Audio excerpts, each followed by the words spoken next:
Hi guys, welcome back to learning the basics in IT. நீங்கள் என்ன video பார்க்க போகிறோன்னு பார்த்தீங்கன்னா ஆல்ரெடி தமிழில் பார்த்தவங்களாம் வந்திருப்பீங்க. How to become full stack web developer. நீங்கள் ஒரு full stack web developer ஆகணும்னு நினைக்கிறீங்கன்னா இந்த வீடியோ உங்களுக்கு தான். மறக்காம நம்ம சேனலில் யாரும் புதுசாக இருந்தீங்கன்னா நம்ம சேனலை சப்ஸ்கிரைப் பண்ணிடுங்க. கீழே உள்ள பெல் ஐக்கான் இருக்கும், அந்த பெல் ஐக்கான் கிளிக் பண்ணிடுங்க. அப்போ தான் நம்ம அடுத்த வீடியோ போடும்போது நோட்டிஃபிகேஷனில் வரும். நம்ம வீடியோ எதாவது பிடிச்சிருந்துச்சுன்னா மறக்காம நம்ம சேனலை வந்து லைக் பண்ணிடுங்க. வேறு ஏதாவது வீடியோ வேணும்னுச்சுன்னா கீழே வந்து கமெண்ட் பாக்ஸில் கமெண்ட் பண்ணிடுங்க. நான் அடுத்தடுத்த வீடியோ வந்து போஸ்ட் பண்ண பார்க்குறேன். And move on to the video guys. Full stack web development. Full stack web developmentலாம் என்னென்னு பேசிக்காக என்னென்னு பார்த்தீங்கன்னா 3 பார்ட்டாக எடுத்துக்க முடியும். நம்ம வந்து front end back end database. இந்த ஃபுல் ஸ்டாக் டெவலப்மெண்ட்டில் வந்து இந்த 3 பார்ட்டாக வந்து பிரிச்சுக்க முடியும். இதில் வந்து தனித்தனி செப்பரேட் ரோல்ஸும் இருக்குது. இது மொத்தமாக கம்பைன் ஆகி வர்றது தான் என்னென்னு பார்த்தீங்கன்னா ஃபுல் ஸ்டாக் வெப் டெவலப்பர்னு சொல்லுவாங்க. இந்த ஃபுல் ஸ்டாக் வெப் டெவலப்பருக்கு வந்து மார்க்கெட்டில் வந்து செம்ம டிமாண்டாக இருக்குது இப்போதைக்கு. Front end developer, back end developer தெரிஞ்சாலுமே இப்போதைக்கு நீங்கள் ஃபுல் ஸ்டாக் டெவலப்பர்னு சொன்னீங்கன்னா ஸ்கோப்பும் அதிகமாக இருக்குது, அதோட சேலரியுமே அதிகமாக இருக்கும் உங்களுக்கு. நீங்கள் எக்ஸ்பெக்ட் பண்ணாத சேலரி வந்து அதிகமாக இருக்கும் உங்களுக்கு. இந்த ஃபுல் ஸ்டாக் சேலரி வந்து ஆவரேஜ் சேலரி வந்து எவ்வளோன்னு பார்த்தீங்கன்னா ஒரு இந்தியாவில் வந்து எவ்வளோ கொடுக்குறாங்கன்னு பார்த்தீங்கன்னா 6.5 lakhs வந்து கொடுக்குறாங்க ஆவரேஜ் சேலரி. அது போக உங்களுக்கு டிபெண்ட்ஸ் அப்பான் எக்ஸ்பீரியன்ஸ் வந்து ஒரு 10 lakh 12 lakh போக வந்து எக்ஸ்பீரியன்ஸ் ஏற்றாப்புல தான் வந்து வந்து ஏறும் உங்களுக்கு. அது போக ஃபுல் ஸ்டாக் டெவலப் பண்ணால் என்னென்ன ஒன்றா பார்த்துடலாம். ஒன்று சொல்கிறேன் உங்களுக்கு என்னென்னு. ஃபஸ்ட் என்னென்னு பார்த்தீங்கன்னா how to become full stack web developer. Full stack web டெவலப்பரில் வந்து உங்களுக்கு ரோட் மேப் வந்து காமிச்சிடறேன் உங்களுக்கு ஒன்று ஒன்றா. இதில் வந்து front end technologies and back end technologies வந்து கம்பைன் ஆகிருக்கு. அது என்னென்னு சொல்கிறேன் உங்களுக்கு. ஃபஸ்ட்டு வந்து ஃபுல் ஸ்டாக் வெப் டெவலப்மெண்ட்டில் வந்து என்னென்ன லேர்ன் பண்ணணும்னு பார்த்தீங்கன்னா நீங்கள் வந்து ஃபஸ்ட்டு பேசிக்காக நீங்கள் என்ன லேர்ன் பண்ணணும்னு பார்த்தீங்கன்னா ஃப்ரண்ட் அண்ட் டெக்னாலஜிஸ் வந்து லேர்ன் பண்ணணும். HTML, CSS and JavaScript.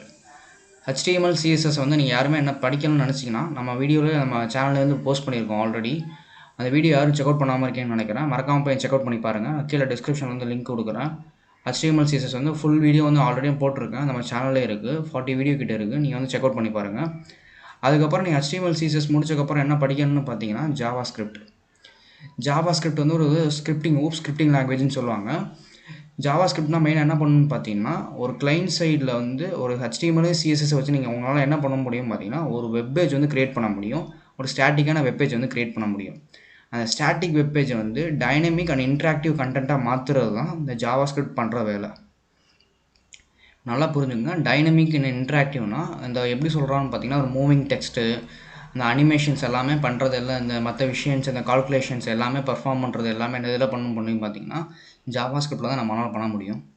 இந்த JavaScript இந்த 3மே நீங்கள் பிடிக்கிறதுக்கு எவ்வளோ டைம் எடுத்துக்கணும்னு பார்த்தீங்கன்னா மினிமம் ஒரு நல்லா படிச்சுனீங்கன்னா ஒரு ப்ராஜெக்ட் பண்ணணும் பார்த்தீங்கன்னா 1.5 months கிட்ட ஆகும். நீங்களே படித்து எந்த ஒரு டவுட்டு வராமல் JavaScript வரையும் முடிக்கணும் 1.5 months கிட்ட ஆயிரும் அப்படியுமே நீங்கள் முழுசாக படிக்கிறதுக்கு. இதை முழுசாக படிச்சுட்டிங்கன்னா நெக்ஸ்ட் என்ன போகலான்னு பார்த்தீங்கன்னா CSS ஃப்ரேம் ஒர்க்ஸ் என்னென்னு பார்த்தீங்கன்னா பூட்ஸ்ட்ராப்னு இன்னொன்று இருக்குது. அந்த பூட்ஸ்ட்ராப் வந்து நீங்கள் படிச்சுக்கலாம் அடுத்து நீங்கள் நெக்ஸ்ட்டு. அந்த பூட்ஸ்ட்ராப்லேயே வெப்சைட் இருக்குது. அந்த வெப்சைட்டை நான் ஓப்பன் பண்ணி வேணால் காட்டுறேன் உங்களுக்கு எப்படி இருக்கும்னு. அந்த பூட்ஸ்ட்ராப் சைட் வந்து எப்படி இருக்குன்னு பார்த்தீங்கன்னா இதுதான் அந்த பூட்ஸ்ட்ராப் சைட்டு. நீங்கள் வந்து இதில் வந்து பெருசாக ஒன்றும் படிக்கலாம் தேவையில்லை. அந்த கோடை வந்து எப்படி காப்பி பண்ணி எங்கே யூஸ் பண்ணணும், அதுக்கப்புறம் அந்த கோடை எப்படி சேஞ்ச் பண்ணணும்னு தெரிஞ்சால் மட்டும் போதும். இந்த பூட்ஸ்ட்ராப்பில் வந்து ஆல்ரெடி இன்பில்டான கோடு எல்லாமே கொடுத்துருப்பாங்க. உங்கள் நேபர் வேணால் நேபர் க்ரியேட் பண்ணிக்க முடியும். இதில் டிஃபால்ட்டு என்ன சொல்லலாம்னு பார்த்தீங்கன்னா ஃபூட்டர் க்ரியேட் பண்ணணும். அது போக ஒரு எல்லாமே பாக்ஸ் டைப்பாக க்ரியேட் பண்ணணும். ஏதாவது கண்டென்ட் க்ரியேட் பண்ணணும்னு நினச்சிங்கன்னா டைப்பாக எல்லாமே இங்கே வந்து இன்பில்ட்டாக கொடுத்துருப்பாங்க. நேபார் கொடுத்துருப்பாங்க. எல்லாமே அதிலே இன்பில்ட்டாக கோடு கொடுத்துருப்பாங்க. அந்த கோடை காப்பி பண்ணி எப்படி யூஸ் பண்ண தெரிஞ்சால் மட்டும் போதும். இதுதான் பூட்ஸ்ட்ராப்பு. இதை பற்றி தான் பூட்ஸ்ட்ராப்பில் பற்றி படிப்போம். நெக்ஸ்ட் என்ன படிக்கணும்னு பார்த்தீங்கன்னா இதை முடிச்சக்கப்புறம் என்ன படிப்பீங்கன்னு பார்த்தீங்கன்னா நீங்கள் ஏதாவது ஃப்ரண்ட் அண்ட் ஃப்ரேம் ஒர்க் வந்து சூஸ் பண்ணுற மாதிரி இருக்கும். ஃப்ரண்ட் அண்ட் ஃப்ரேம் ஒர்க்கில் வந்து என்னென்னு பார்த்தீங்கன்னா இப்போ கரண்ட்டாக மூவ் ஆகிட்டு இருக்குது என்னென்னு பார்த்தீங்கன்னா React, Angular அண்ட் Vue.js. இது தான் கரண்ட்டாக மூவ் ஆகிட்டுருக்கு. இப்போ கரெக்டாக பாப்புலர் என்ன இருக்குன்னு பார்த்தீங்கன்னா React.js தான். ஏன்னா அந்த React.js வந்து லேர்ன் பண்ணுறது விதமும் ஈஸியாக இருக்கும். அது போக மார்க்கெட்டில் ஸ்கோப்பும் அதிகமாக இருக்குது. சேலரி வைஸ்ன்னு பார்த்தீங்கன்னா React.jsக்கு தான் இப்போதைக்கு அதிகமாக கொடுத்துக்கிட்டு இருக்காங்க. ஜாப் வைஸ் ஓப்பனிங்னு பார்த்தீங்கன்னா React.js தான் இருக்குது. ஃபுல் ஸ்டாக்கே வந்து என்ன பண்ணலான்னு பார்த்தீங்கன்னா 2 விதமாக பிரிக்க முடியும் நம்ம வந்து. அது எப்படின்னு பார்த்தீங்கன்னா ஒன்று வந்து மீன் ஸ்டாக், ஆனால் அனதர் வந்து மென் ஸ்டாக்.